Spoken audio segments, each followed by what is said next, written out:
olha para esse irmão que está do seu lado e você vai falar assim para ele assim. Você pode entender o amor de Deus?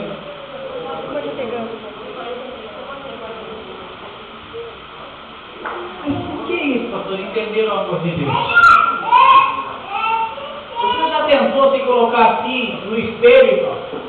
Se olhar no espelho assim e falar, puxa, mas eu sou tão falho e mesmo assim Deus me ama. Você imaginou? Claro, você pode falar que você é mais errado que for, mas Jesus vai sempre olhar para você e falar, vai apostar em você. Você pode ser a pessoa mais pecadora, mas Jesus olha para você e não ama o que você faz. Claro, Jesus não ama o pecado, Ele ama o pecador. Mas Ele vai olhar para mim e para você e vai dizer assim, eu te amo. Quando você entender isso, você vai largar do pecado, você vai largar de tudo isso. Mas o Senhor, toda vez que você ouve a palavra e fala assim, eu preciso mudar, Jesus, o coração de Deus, eu acredito que começa a acelerar, sabe por quê? Porque Ele aposta em você. Ele acredita que você vai fazer isso. Mesmo que amanhã você faça tudo de novo, mas quando Ele olha para você e fala, eu te amo, eu te quero, eu preciso de você, eu quero te abençoar, eu quero manifestar a minha glória sobre a tua vida. De repente você vem na igreja, ouve a palavra de Deus e diz, Deus me perdoa, Deus enche o coração de Deus novamente, e a esperança de Deus mais uma vez, para que eu e você venhamos mudar diante da presença do Senhor, e venhamos ser declarados uma vez por todas. Aleluia, que nós somos o Senhor Jesus, e o pecado não vai espaço mais a mim nem a sua vida, para a glória do Senhor Jesus.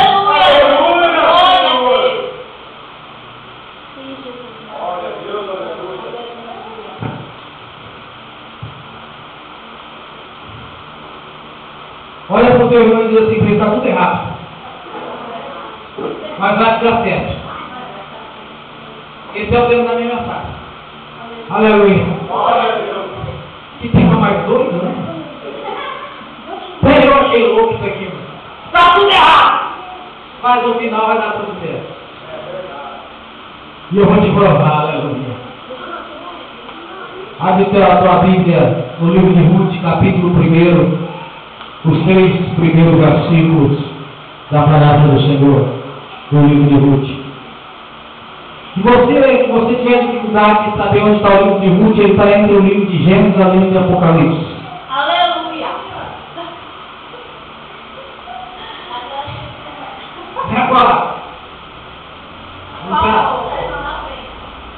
Qual é o capítulo 1, versículo 1, versículo 2 e versículo 3. Amém? Amém. Não, versículo 3 eu não vou ler, não. Só o versículo 1 e o versículo 2. Glória a Deus. Aleluia.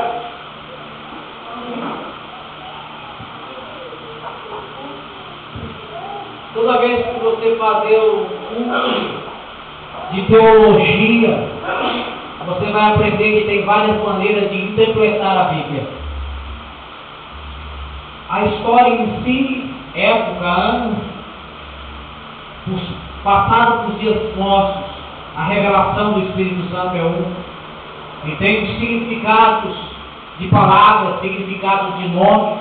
Eu vou basear essa mensagem em alguns significados de nomes e de coisas que nós vamos estar lendo aqui, em nome do Senhor Jesus.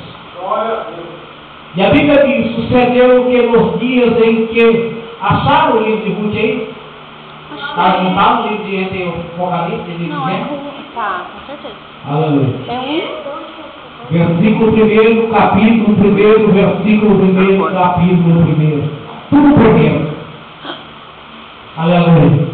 E sucedeu que nos dias em que os juízes julgavam, houve fome na terra, pelo que o homem de Belém de Judá saiu a peregrinar nos seus campos de Moabe, e ele e a sua mulher e seus 2 filhos. E era o nome deste homem Elimeleque, o nome de sua mulher Noemi, e o nome dos seus filhos Malom e Quilion, e emprateus de Belém de Judá, e vieram ao campo de Moabe e ficaram ali. Senhor, meu Deus, meu Pai, aqui nós estamos, Senhor, diante da Tua presença, para transmitir a Sua palavra, que Teu Espírito Santo venha ser derramado sobre a minha e sobre a vida do Teu povo, para a glória do Senhor Jesus. Amém. Pode sentar. Amém. Fala para o seu irmão, não esqueça, fala para ele, não esqueça. Pode estar tudo errado, mas no final vai dar tudo certo. Amém? Vamos lá. Baseado aqui a palavra nesses dois versículos que nós lemos, a Bíblia é clara. A Bíblia fala na época, o tempo que aconteceu isso aqui. Na época que os juízes julgavam na terra. Na época dos juízes, houve algo que nós podemos dizer assim. Os juízes julgavam na terra depois que Josué faleceu, desceu a sepultura. Houve uma crise espiritual entre o meio do povo. Sempre Deus levantava um juiz para julgar a terra, para julgar o seu povo, para guiar o teu povo, para ensinar o teu povo, mas sempre o seu povo declinava para o pecado. Sempre o seu povo declinava para as coisas ruins da terra, sem obedecer à vontade de Deus sobre as suas vidas. Mas uma coisa aconteceu. A Bíblia diz que houve fome também nessa época. A Bíblia diz que Belém de Judá teve fome, houve fome. E por isso, Emelec e Noemi pegaram seus dois filhos e foram para a terra de Moabe. A terra de Moabe significa mundo, significa contra a vontade de Deus, vamos dizer assim. Mas a palavra diz que eles saíram de Belém de Judá para a terra de Moabe, porque houve fome na terra. Aonde a terra, qual terra é assim? Belém de Judá. Não é isso que a Bíblia diz? Que houve fome em Belém de Judá. Belém significa casa de pão, casa de supre, casa que alimenta, casa da necessidade. Então significa que a casa de pão não tinha mais pão, que a casa que alimenta não estava mais alimentando, a casa que supre não estava mais suprindo a necessidade daquele povo. Então houve fome sobre a terra. Aqui eu quero abrir um parente para mim e para você começar a meditar na palavra de Deus nos dias que vivemos, que a casa de pão significa também a igreja, a casa de alimento, a casa de supre, a casa que mata a nossa necessidade espiritual. Muitas vezes precisamos de uma palavra, precisamos de algo, e nós temos a igreja buscando algo da parte de Deus para suprir o vazio que está dentro de nós. Não é assim, irmão ou irmã, mas quando nós viemos à igreja e ouvimos a palavra de Deus, direcionada através do Espírito Santo ao nosso coração, sentimos que o nosso coração dispara, porque o próprio Deus está falando conosco, porque está suprindo a necessidade que estamos precisando da parte de Deus.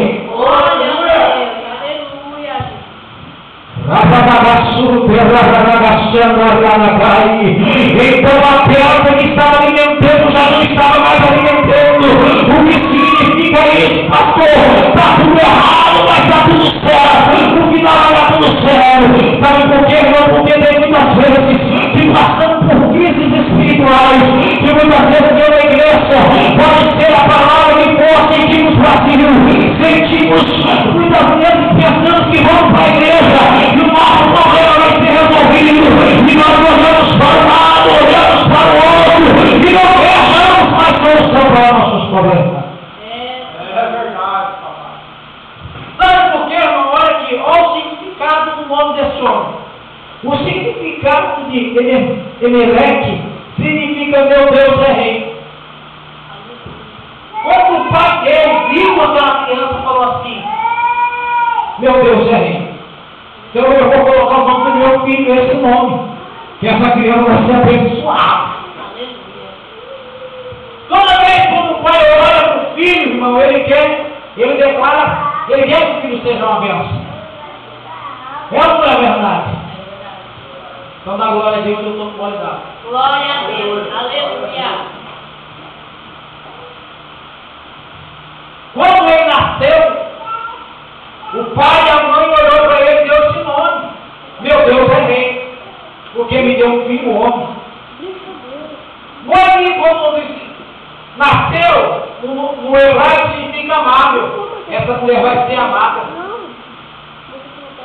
Essa mulher vai ser bem sucedida, vai ser amada por todos, pelo esposo, pelos seus filhos. O pai já estava declarando isso para a filha. Claro, cresceram, casaram, tiveram o primeiro filho. O primeiro filho se chama Marrom, que significa doente ou doença, porque ele era doente. Mas peraí, Deus, meu pai me coloca o nome, meu Deus é rei, e a minha esposa é amável, e Deus me dá um filho doente. Você viu que coisa estranha? Nasce o segundo filho, Quilom, que significa o hebraico definhado, porque ele tinha problema físico, era todo definhado. Esses eram dois filhos deste homem. Mas ainda, apesar de tudo isso, a casa que alimentava já não estava mais alimentando ele.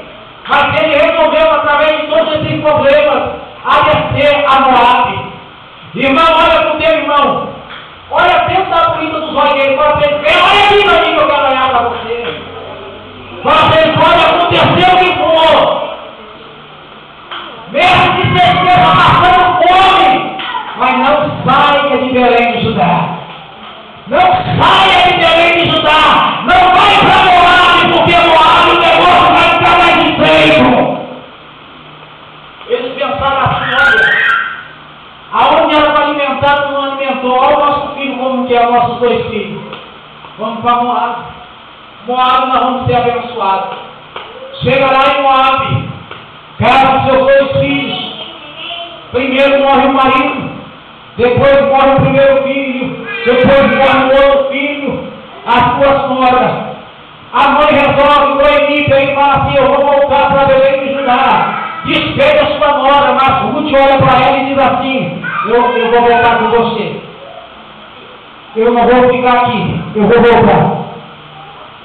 Não, onde você foi enterrado, eu vou ser enterrado também. Eu quero estar contigo, em outras palavras, eu quero ver, eu quero viver com você, eu quero permanecer com você, eu quero estar junto com você. Ruth então desce a Belém de Judá, junto com Noemi. Noemi chegando na cidade depois de quase 10 anos. A Bíblia diz, quando o povo vê ela, se surpreende com ela, porque ela volta à cidade de Belém de Judá. E de repente, escrito o nome dela, Noemi, ela diz assim, não me chamo mais Noemi, mas agora o meu nome é Mara. Porque Mara significa amarga. Porque eu saí de Belém de Judá e conheci a amargura do mundo. Eu conheci a desgraça. Sabe por quê? Porque eu perdi meus dois filhos, eu perdi meu esposo. E quando eu saí de Belém de Judá, o prejuízo foi maior. Pastor, não estou entendendo. Irmão, o filho estava doente. Os dois filhos tinham problema. Estavam passando uma crise financeira, vamos dizer assim, porque a casa que alimentava não estava alimentando mais. Mas tinha uma coisa, estavam na presença de Deus ainda, e estavam na vontade do Senhor.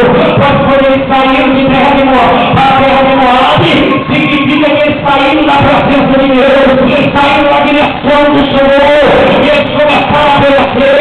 Sabe por quê? Porque morreu os filhos, morreu o esposo, ela resolveu voltar para trás, e ela voltou a larga. Sabe por que ela voltou a larga? Porque ela tinha perdido seus filhos, porque ela obedeceu Moabe, e a Moabe a desgraça foi maior. A coisa começou a acontecer tudo errada, tudo estava dando errado em Moabe. Sabe por quê? Porque saíram da vontade de Deus, mas mesmo saindo da vontade de Deus, mesmo saindo sem a permissão do Senhor, Deus usou de misericórdia ainda com eles.